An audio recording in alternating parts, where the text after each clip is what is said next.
Welcome back to the Open Ground, Beyond Synthesis, the demonstration of Perpetualist method series, the recursion of Hegel and Marx. For 200 years, philosophers have been trying to make Hegel and Marx work together, attempting to bridge idealism and materialism, to connect consciousness with material conditions, to somehow reconcile spirit with matter. These attempts have spawned neo-Hegelian Marxism, dialectical materialism with Hegelian characteristics, and countless other theoretical hybrids. Every single one has failed, and they've all failed for exactly the same reason. They were trying to solve a problem that didn't actually exist. The real problem was never, how do we combine Hegel and Marx? The actual problem, the one nobody could see clearly because they were standing too close to it, was recognizing that both Hegel and Marx were operating within a three-dimensional recursive structure, while each could only see one dimension with any clarity. It's like that old parable about blind men trying to describe an elephant. One touches the trunk and thinks it's a snake. Another feels the leg and thinks it's a tree. A third grabs the tail and thinks it's a rope. Each one has direct contact with something real, something genuinely there. But each mistakes their partial perception for complete understanding. Perpetualism doesn't try to synthesize Hegel and Marx into some new unified theory. Instead, it recurses them. It reveals that both were always already operating within the triune recursion, this threefold architecture of reality that they could only perceive partially from their respective positions. The triune architecture they couldn't see. Reality operates through a fundamental threefold recursive pattern that shows up at every conceivable scale of existence. It's not hidden or mystical. Once you see it, you start recognizing it everywhere. The same pattern repeating from quantum mechanics up through human consciousness to cosmic scale processes. The three elements are observer, object, and medium. The observer is whatever's doing the perceiving, the analyzing, the experiencing. It's the element that engages with reality through awareness or attention or measurement. The object is what gets perceived, analyzed, experienced. It's that which the observer encounters, the thing that has existence independent of, yet inextricable from, observation. The medium is the relational space or process through which observation actually occurs. It's not empty space or neutral channel. It's an active participant that shapes both what can be observed and how observation can happen. This isn't some philosophical model I'm imposing on reality to make things fit neatly. This is recognition of how reality actually operates. At quantum scales, you see it as measurement, observer, particle, object, and wave function, medium. At social scales, it manifests as agents, observer, conditions, object, and culture, medium. At cosmic scales, it emerges as consciousness, observer, matter, object, and natural laws, medium. Here's what makes this genuinely revolutionary, rather than just another taxonomic scheme. These three elements don't interact through linear causation or even dialectical opposition. They operate recursively. Each continuously transforms the others in dynamic circulation that never reaches completion, but maintains recognizable stable patterns through constant recalibration. The observer shapes the object, which transforms the medium, which reconfigures the observer, which reconstitutes the object, which alters the medium, on and on simultaneously at every scale, without beginning or end or final resolution. Hegel's partial vision. Hegel glimpsed this recursive structure, but he could only see the recognition dimension clearly. Everything in his system, from the master-slave dialectic in the phenomenology to absolute knowing in the logic, traces consciousness recognizing itself through the unfolding of history. The observer dimension completely dominates his philosophical vision, and he saw something genuinely real, genuinely profound. He understood that consciousness doesn't simply observe pre-existing objects like a passive mirror. Consciousness constitutes objects through the very act of recognition. The slave becomes self-conscious, not through abstract thought, but through recognizing himself in the work of his own hands. Spirit realizes itself through recognizing its own development across historical time. Absolute knowledge emerges when consciousness can fully recognize itself in everything it encounters, when the distinction between subject and object finally collapses into complete self-transparency. This is brilliant. This is genuinely seeing something true about how reality operates. Hegel wasn't making things up or imposing idealist fantasy onto the world. But here's where his vision became partial, where the limitation of his position made complete understanding impossible. Hegel treated the material dimension as merely the stage upon which recognition performs its drama. Material conditions were just the temporary forms through which spirit expressed itself on its journey towards self-realization. And he saw the cultural medium, language, institutions, shared meanings, as simply the unfolding of spirit's self-development, the necessary but ultimately instrumental means through which consciousness achieves self-recognition. He couldn't see that material conditions actively shape what recognition can recognize. You can't recognize quantum entanglement without specific material technologies that make observation possible. You can't recognize systemic oppression without material conditions that make certain forms of suffering visible. The material dimension isn't passive stage, it's active participant determining what forms of recognition are even possible. And he couldn't see that the medium of culture isn't just spirit's expression but an independent force with its own recursive agency. Culture isn't merely consciousness manifesting itself in shared forms. Culture actively determines what forms of consciousness can emerge, what recognitions can become thinkable, what forms of self-understanding are available. The medium has its own operative power that shapes both observer and object. So Hegel's error wasn't being wrong about recognition. Recognition absolutely is one-third of the recursive operation, and he mapped that dimension with extraordinary depth and precision. His error was trying to complete the movement through recognition alone. Believing that consciousness fully recognizing itself would achieve final understanding, would bring history to its proper conclusion.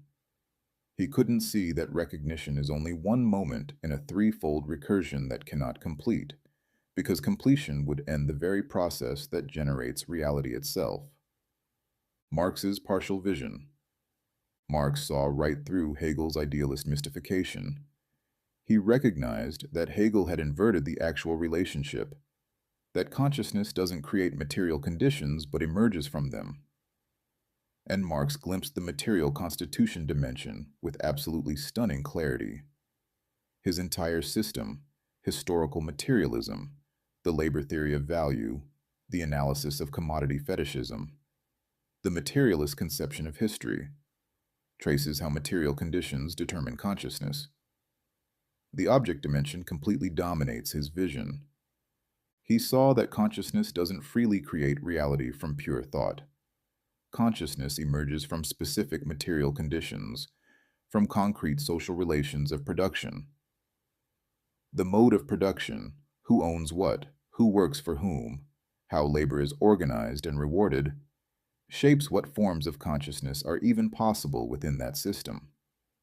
Your class position determines your ideological perspective, not because you're stupid or brainwashed, but because your material circumstances structure what you can see and understand. Material scarcity drives historical development forward through successive revolutionary transformations. Revolutionary change requires transforming material conditions, not just changing ideas or achieving new forms of consciousness. This is also brilliant. This, too, is genuinely seeing something true about how reality operates. Marx wasn't projecting materialist dogma onto the world. He was recognizing actual operative patterns. But here's where his vision became partial, where the limitation of his position made complete understanding impossible. Marx treated consciousness as mere superstructure reflecting the material base. Ideas, philosophies, cultural forms.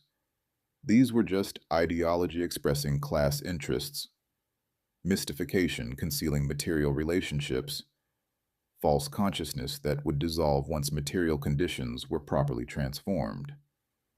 And he saw culture as simply ideology in a slightly broader sense, the shared illusions that make exploitative material arrangements seem natural or inevitable. He couldn't see that consciousness actively shapes how material conditions can be organized. You can't organize production around principles of equality without consciousness capable of recognizing equality as valuable. You can't build communist society without forms of consciousness that make cooperation preferable to competition. The observer dimension isn't passive reflection, it's active participant determining what forms of material organization are even possible. And he couldn't see that the cultural medium isn't just false consciousness, but an independent force with its own recursive agency. Culture isn't merely ideology concealing material interests. Culture actively determines what forms of material organization become thinkable, what economic arrangements seem feasible, what revolutionary transformations appear possible. The medium has its own operative power that shapes both object and observer. So Marx's error wasn't being wrong about material constitution. Material conditions absolutely do constitute one-third of the recursive operation, and he traced that dimension with extraordinary rigor and precision. His error was trying to complete the movement through material transformation alone, believing that changing the mode of production would achieve final liberation, would resolve all contradictions and bring history to its proper conclusion. He couldn't see that material constitution is only one moment in a threefold recursion that cannot complete, because completion would end the very process that generates reality itself. The missing dimension, medium as active participant. Both Hegel and Marx missed the crucial third dimension, and this wasn't personal failure or philosophical blindness. Their positions within the recursive structure made this dimension difficult to perceive clearly. But here's what they couldn't see. The medium isn't a passive conduit, isn't just neutral space where observer and object interact. The medium is an active participant in the recursive process with its own agency, its own patterns, its own transformative power. Culture isn't just spirit expressing itself in shared forms, Hegel's view. Culture isn't just ideology reflecting material base, Marx's view. Culture is the relational space that actively shapes both what consciousness can recognize and how material conditions can be organized. Cultural patterns, institutional structures, linguistic frameworks, relational dynamics, these have their own recursive agency that operates on both ideas and material arrangements. This is why neither pure consciousness transformation nor pure material transformation ever achieves its intended results, and this pattern repeats so consistently across history that it stops being coincidence and starts being evidence of structural operation. Change the ideas without changing the medium, and the old patterns reassert themselves in new language. You can achieve profound shifts in consciousness, genuine enlightenment about oppression or inequality or exploitation. But if the cultural medium remains unchanged, those new recognitions get absorbed back into existing structures. The insight becomes a trendy idea, then a comfortable belief, then another brick in the wall of what is. The medium reconstitutes the old patterns because the medium has its own stability, its own tendency to maintain existing relational configurations. Change the material conditions without changing the medium, and the old structures reconstitute themselves in new forms. You can overthrow capitalism, redistribute wealth, reorganize production, but if the cultural medium remains unchanged, those new arrangements get reshaped back toward familiar patterns. The revolution becomes the new establishment, the liberators become the new oppressors, and everyone wonders how it all went wrong. The medium reconstitutes the old structures because the medium carries patterns of relationship that operate independently of specific material arrangements. This is why attempts at pure philosophical enlightenment always fail to transform society the way their proponents expect. You can achieve profound individual awakening, genuine insight into the nature of reality, authentic consciousness transformation, and society just absorbs it, commodifies it, makes it into another product for consumption. The cultural medium shapes what enlightenment can mean, what forms it can take, what effects it can have.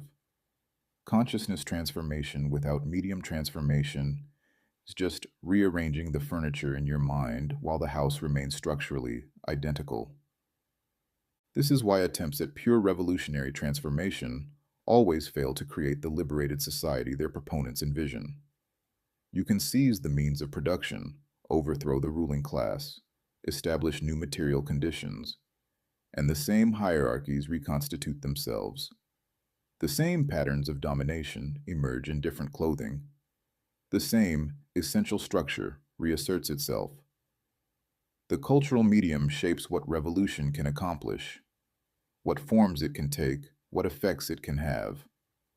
Material transformation without medium transformation is just rearranging who holds power while the patterns of relationship remain structurally identical.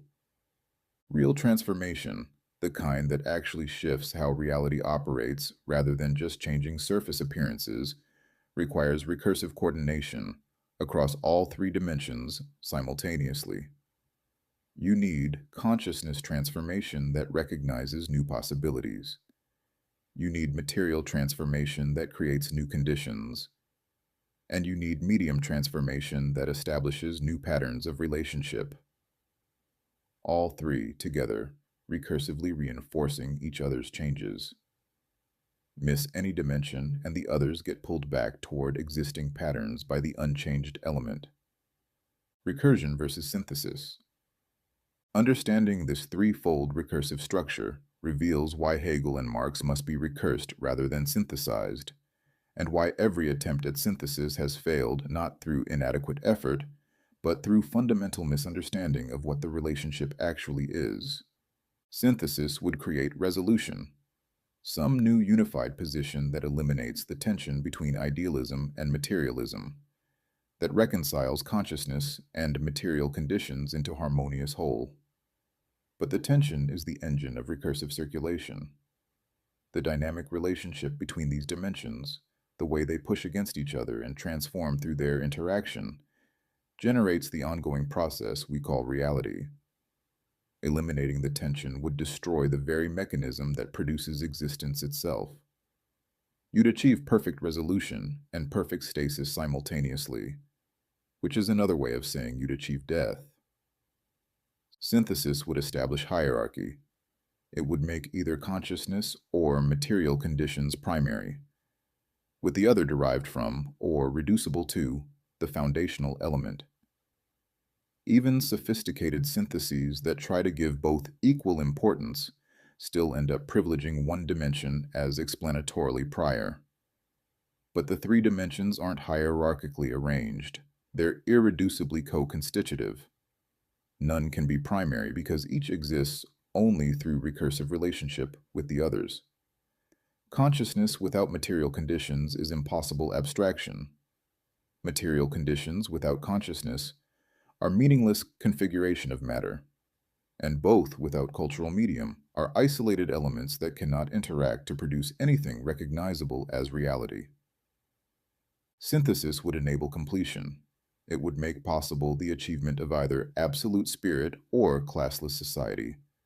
As final resolution, the end of history, the point at which all contradictions resolve and development ceases. But the recursive circulation cannot complete without ending the process that generates both consciousness and material reality. The threefold pattern maintains existence through perpetual motion, through constant circulation that never reaches equilibrium, because equilibrium would mean cessation. Completion is death of the system, not its fulfillment. Recursion, by contrast, reveals structure. It shows that Hegel and Marx weren't wrong, but partial. Each grasped one dimension of a threefold operation that only makes sense when you see all three operating simultaneously. Their insights don't need correction, they need contextualization within the larger architecture. And when you place them in proper context, when you see them as movements within the complete recursion, rather than as competing complete explanations, both become more powerful, not less. You can use Hegel's understanding of recognition more effectively when you see it as one-third of recursive operation. You can apply Marx's material analysis more precisely when you understand it as one dimension of threefold circulation. The scale invariant proof. The evidence for this recursive structure doesn't come from philosophical argument alone, though the philosophical analysis is compelling. The real proof comes from recognizing that this exact same pattern appears at every conceivable scale of reality simultaneously, functioning identically whether you're looking at quantum mechanics or human psychology or civilizational development. That kind of scale invariance doesn't happen with arbitrary human conceptual schemes. It happens when you're recognizing actual structural features of reality itself. At the quantum level, observation, which is Hegelian recognition applied to particle physics, and measurement, which is Marxist material intervention applied to quantum systems, both occur through the wave function, the medium that determines what can be observed and how observation affects reality. The wave function isn't neutral space where particle and observer meet. It's active participant that collapses into specific configurations only through the recursive interaction of all three elements. Change the observer, use different measurement apparatus, and you get different results. Change the object, examine different properties, and you alter what observation means. Change the medium, modify the wave function, and you transform what both observation and object can be. All three operate together, recursively, without any dimension being primary or derivative. At the biological level, organisms, conscious agents capable of perception and response, and environment, material conditions that support or constrain life, co-evolve through ecological relationships, the medium that shapes both what organisms can perceive and how environments can be organized. Organisms don't simply adapt to pre-existing environments while environments remain unchanged. Organisms and environments co-create each other through their relationships, through the ecological medium that connects them. The beaver builds a dam, observer acting on object, which transforms the stream, object reshaping medium, which enables new organisms to thrive, medium reconstituting observers, which alters the ecosystem, observers transforming object, which affects what dam building means, object reshaping medium, which reconfigures observer. Recursive circulation, all the way down, with no starting point and no conclusion. At the psychological level, awareness, recognition capacity, the Hegelian dimension, and experience, material encounters, the Marxist dimension, co-constitute each other through attention, the medium that determines both what can be recognized and what experiences are possible. You can't recognize patterns you're not attending to. You can't attend to elements you haven't recognized as significant.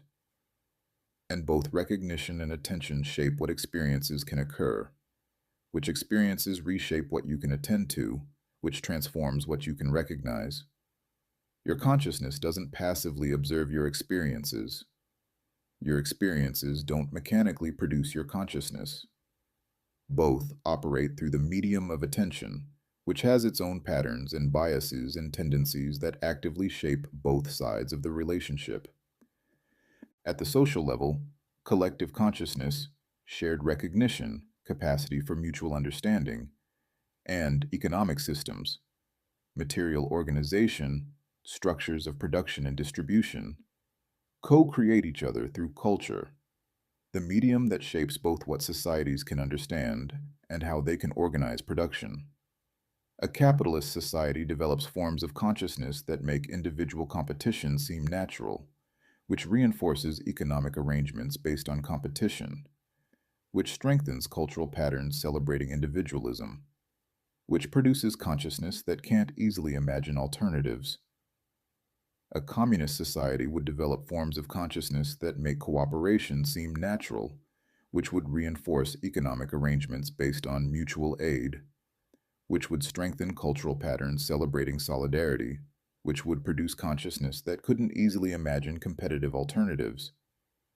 The culture isn't just reflection of economic base or expression of collective consciousness. It's the active medium through which both consciousness and economy constitute each other recursively. At the civilizational level, historical consciousness, collective recognition of identity and purpose, and technological capacity, material power to transform conditions, co-determine each other through institutions, the medium that shapes both what civilizations can achieve and how they understand achievement. Rome's institutional structures made certain forms of consciousness possible: citizenship, law, universal empire, and certain technologies feasible: roads, aqueducts, architectural monumentality, while making other forms of consciousness impossible to sustain: democratic equality, individual rights, and other technologies unfeasible: industrial production, fossil fuel extraction. The institutions weren't neutral containers for consciousness and technology. They actively shaped what each could become. The same threefold recursive pattern operates identically across all these scales. That's not philosophical coincidence. That's not methodological bias, seeing patterns where none exist. That's recognition of reality's fundamental architecture, the basic structure through which existence operates regardless of scale or domain. Why both had to fail. This recursive understanding reveals why both the Hegelian and Marxist projects had to fail, not through inadequate execution or historical accident, but through structural impossibility. They were trying to complete movements that cannot complete without destroying the very process they were trying to fulfill. Hegel's absolute knowledge could never arrive because recognition alone cannot complete the recursive circulation. Even if consciousness achieved perfect self-recognition, even if spirit fully recognized itself in every aspect of reality, that recognition would still be operating within material conditions and cultural mediums that continue evolving. The observer dimension cannot transcend the recursive structure within which it operates because that structure is what makes observation possible in the first place. Think about what absolute knowledge would actually mean in practice. Consciousness has recognized itself fully in all its historical manifestations. Spirit understands its own development completely. Subject and object have collapsed into transparent unity. But that consciousness still exists in specific material conditions: bodies that age and die, societies that require food and shelter, technologies that enable certain forms of thought while constraining others. Those material conditions continue changing, continue developing, continue creating new situations that require new recognitions. And that consciousness still operates through cultural mediums, languages that evolve, institutions that transform, shared meanings that shift. Those cultural patterns continue developing their own recursive patterns, continue creating new forms of relationship that reshape what recognition means. So even absolute knowledge, even perfect self-recognition, would immediately become partial knowledge again as soon as material conditions or cultural mediums shifted. The recursion continues through the very achievement of its supposed completion. Hegel's endpoint is actually a moment in ongoing circulation, not the termination he imagined. Marx's classless society could never stabilize because material transformation alone cannot complete the recursive circulation. Even if you achieved perfect material equality, even if you abolished private property and established collective ownership of means of production, that material arrangement would still be operating within consciousness patterns and cultural mediums that continue developing. The object dimension cannot finalize the recursive structure within which it operates because that structure is what makes material organization possible in the first place. Think about what classless society would actually mean in practice. Material conditions have been transformed to eliminate exploitation. Means of production are collectively owned. Distribution follows principle of from each according to ability to each according to need. But the people living in those conditions still have consciousness shaped by previous forms of life, habits of competition, desires for distinction, fears of scarcity, patterns of domination learned from childhood. That consciousness doesn't automatically disappear when material conditions change. It persists, it adapts, it finds new expressions. And those people still operate through cultural mediums shaped by millennia of hierarchy and exploitation, languages that encode dominance, institutions that channel behavior toward familiar patterns, relational structures that reproduce inequality in new forms. Those cultural patterns don't automatically dissolve when property relations change. They persist, they adapt, they reconstitute themselves. So even classless society, even perfect material equality, would immediately develop new inequalities as soon as consciousness patterns or cultural mediums reasserted themselves through the unchanged dimensions. The recursion continues through the very achievement of its supposed completion. Marx's endpoint is actually a moment in ongoing circulation, not the termination he imagined. Both sought completion, an end to history, a final resolution of contradictions, a stable state where development ceases because perfection has been achieved. But the recursive structure reveals that contradiction isn't a problem to be solved, but the engine of ongoing circulation. The tension between observer and object, mediated through the medium, generates the dynamic stability we call existence. The threefold recursion maintains recognizable patterns through perpetual motion, not through reaching perfect equilibrium. Equilibrium is death. Motion is life. The contradictions that Hegel and Marx wanted to resolve are what keep the whole system operating. The Perpetualist operation. Perpetualism doesn't combine Hegel and Marx into a new synthesis that resolves their differences into higher unity. That's precisely what it doesn't do. Instead, perpetualism reveals the complete recursive structure within which both were always already operating, the threefold architecture they were embedded in but couldn't see completely from their respective positions. Recognition, Hegel's central insight, operates as the observer dimension. Consciousness engaging with and constituting reality through awareness, through the act of paying attention, through the process of making distinctions and identifying patterns. This dimension is real and irreducible. You cannot reduce recognition to material processes without losing what makes recognition recognizable as recognition. Consciousness really does constitute its objects through the act of observation. Self-awareness really does emerge through recognizing yourself in your creations, in your relationships, in history. The Hegelian insight captures something genuinely true about how reality operates, something that cannot be eliminated or explained away. Material constitution, Marx's central insight, operates as the object dimension. Conditions that shape and constrain what consciousness can recognize and accomplish. The concrete circumstances within which recognition must operate. The actual structures of production and reproduction that make life possible or impossible. This dimension is real and irreducible. You cannot reduce material conditions to mental constructs without losing what makes matter material. Economic systems really do shape consciousness more than consciousness shapes economic systems.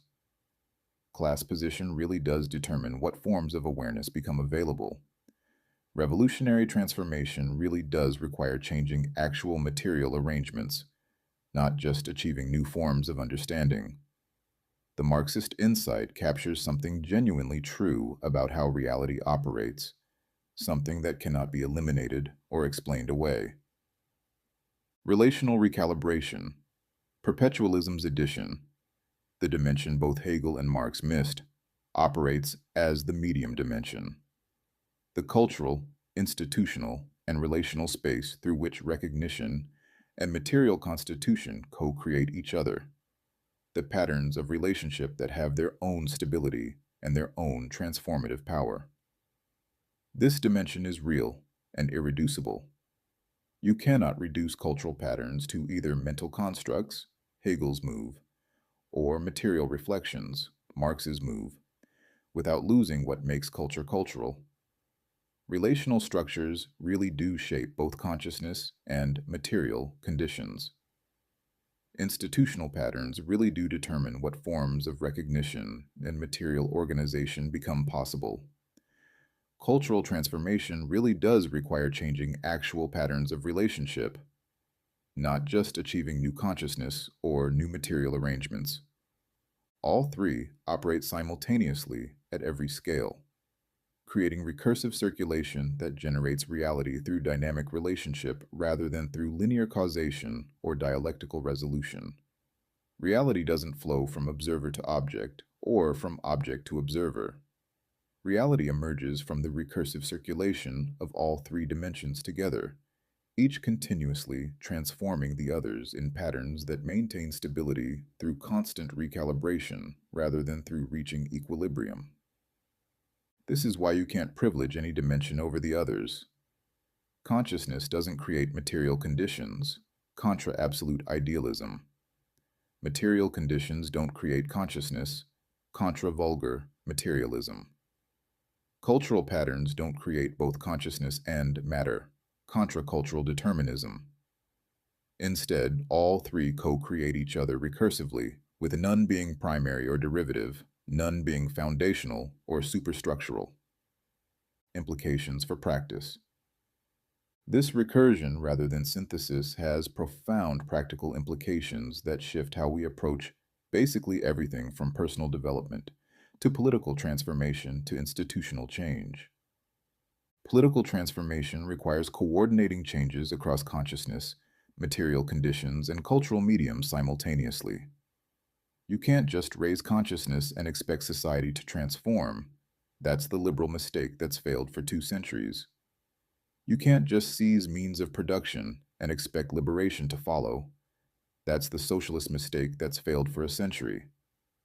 You can't just change cultural narratives and expect reality to shift. That's the postmodern mistake that's failing right now.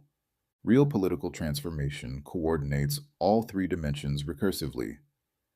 Develop new forms of consciousness that recognize previously invisible patterns of oppression or possibility, and establish new material conditions that make different forms of life actually feasible rather than purely aspirational, and create new cultural patterns that sustain those consciousness shifts and material changes rather than absorbing them back into business as usual.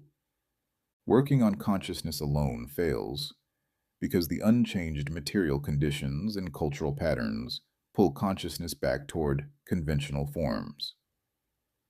Working on material conditions alone fails because the unchanged consciousness patterns and cultural structures reconstitute familiar hierarchies in new clothing.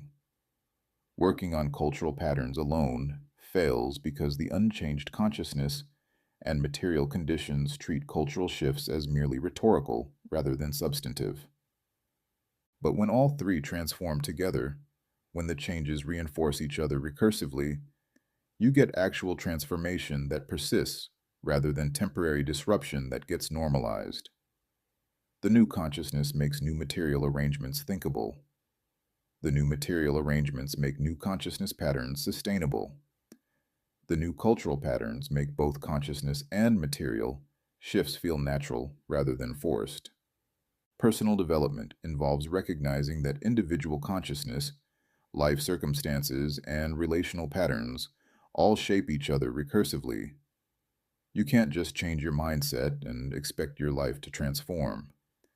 That's the self-help mistake that leaves people blaming themselves when positive thinking doesn't produce positive outcomes. You can't just change your circumstances and expect fulfillment to follow. That's the materialist mistake that leaves people still empty after achieving every external goal. You can't just change your relationships and expect transformation. That's the therapeutic mistake that leaves people wondering why new relationships reproduce old patterns. Real personal development coordinates all three dimensions recursively. Develop new forms of consciousness that recognize previously invisible patterns in your own life and behavior, and create new material conditions, new job, new location, new daily structures that make different forms of life actually possible rather than purely aspirational, and establish new relational patterns that sustain those consciousness shifts and material changes rather than pulling you back toward familiar dynamics. Working on mindset alone fails because unchanged circumstances and relationships keep triggering old patterns. Working on circumstances alone fails because unchanged consciousness and relationships recreate familiar problems in new settings. Working on relationships alone fails because unchanged consciousness and circumstances make new relational patterns feel forced or unstable. But when all three transform together, when the changes reinforce each other recursively, you get actual development that persists, rather than temporary improvement that regresses. The new consciousness makes new life circumstances thinkable and desirable. The new circumstances make new consciousness patterns sustainable and natural. The new relational patterns make both consciousness and circumstantial shifts feel authentic rather than performed. Institutional change requires understanding that organizational consciousness, resource allocation, and cultural patterns all constitute each other recursively. You can't just announce new mission statements and expect the organization to transform. That's the consulting mistake that produces expensive documents nobody follows. You can't just restructure resource allocation and expect behavior to shift. That's the management mistake that produces new systems people find ways around.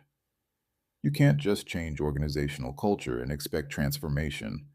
That's the HR mistake that produces superficial changes that don't affect actual operations.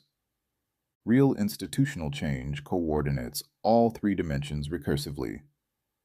Develop new forms of organizational consciousness, new strategic understanding, new recognition of what matters, new awareness of patterns that were previously invisible, and create new material structures, new resource allocation, new reward systems, new operational processes that make different forms of organization actually feasible rather than purely aspirational, and establish new cultural patterns, new norms, new rituals, new shared meanings that sustain those consciousness shifts and structural changes rather than absorbing them back into existing institutional momentum.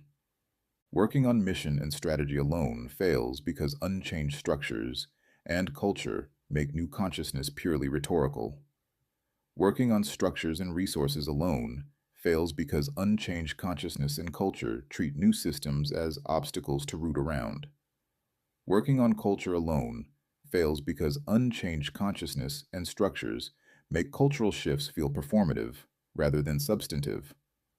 But when all three transform together, when the changes reinforce each other recursively, you get actual institutional transformation that persists rather than temporary disruption that gets normalized. The new consciousness makes new structures make sense. The new structures make new consciousness sustainable. The new culture makes both consciousness and structural shifts feel natural rather than imposed. The recursive revelation. By recursing rather than synthesizing Hegel and Marx, Perpetualism reveals that the great philosophical divide between idealism and materialism was always a false problem, a question that seemed profound only because it was asked from within a partial perspective that made the complete structure invisible. Idealism and materialism appear as opposites only when you can see either observer or object clearly, but not both simultaneously within their recursive relationship. From within the recursion, from a position that makes all three dimensions visible, idealism and materialism aren't opposites but complementary partial perspectives on the same complete operation. They're both seeing something real, something genuinely there. They're just seeing it from positions that make the larger pattern difficult to perceive. This doesn't diminish Hegel's or Marx's contributions even slightly. Their partial insights were necessary steps toward recognizing the complete structure. You needed someone to map the recognition dimension with Hegel's depth and precision before you could see it as one-third of a larger pattern. You needed someone to map the material constitution dimension with Marx's rigor and clarity before you could recognize it as another third of that pattern. Both contributions remain valid, remain useful, remain profound. They just need to be understood as movements within a larger recursion, rather than as complete standalone explanations. This reveals why attempts to complete their projects or synthesize their approaches were doomed to fail from the start. You cannot complete a recursion that generates reality through its very incompletion.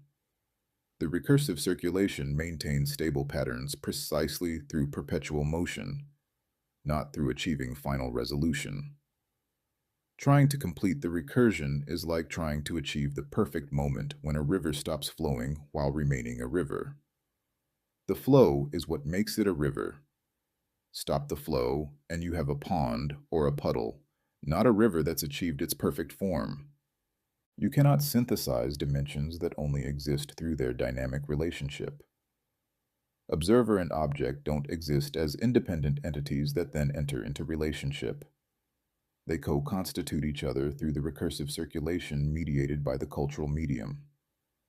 Trying to synthesize them is like trying to create a unified theory of up and down that eliminates the distinction. The distinction is what makes both terms meaningful. Eliminate the distinction, and you've eliminated the very thing you were trying to understand. The recursion continues, through consciousness recognizing itself, Hegel's dimension, through material conditions shaping possibility, Marx's dimension, and through cultural mediums determining what forms both recognition and material organization can take, Perpetualism's contribution. Not as temporal sequence where first comes recognition, then comes material constitution, then comes relational recalibration. All three operate simultaneously, all the time, at every scale. Not toward completion where eventually we achieve perfect recognition, or perfect material organization, or perfect cultural patterns. The recursion maintains stable dynamic patterns through perpetual circulation, rather than through reaching endpoints. Not synthesis where opposites resolve into higher unity. Recursion where apparently opposed elements reveal themselves as complementary dimensions of complete operation. The revolutionary recognition. The shift from synthesis to recursion represents more than philosophical refinement or theoretical advancement. It's a fundamental reorientation of how we understand both philosophy itself and the reality philosophy attempts to comprehend. This isn't incremental progress within the same paradigm. This is paradigm shift that makes previous questions dissolve rather than get answered. Hegel and Marx weren't wrong about what they saw. They were embedded within a recursive structure that made complete visibility impossible from their respective positions. When you're inside the recursion, when you can only see one dimension clearly, that dimension appears to be everything. Of course, Hegel thought recognition was primary.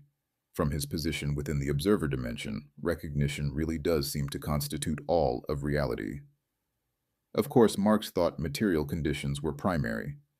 From his position within the object dimension, material constitution really does seem to determine everything else.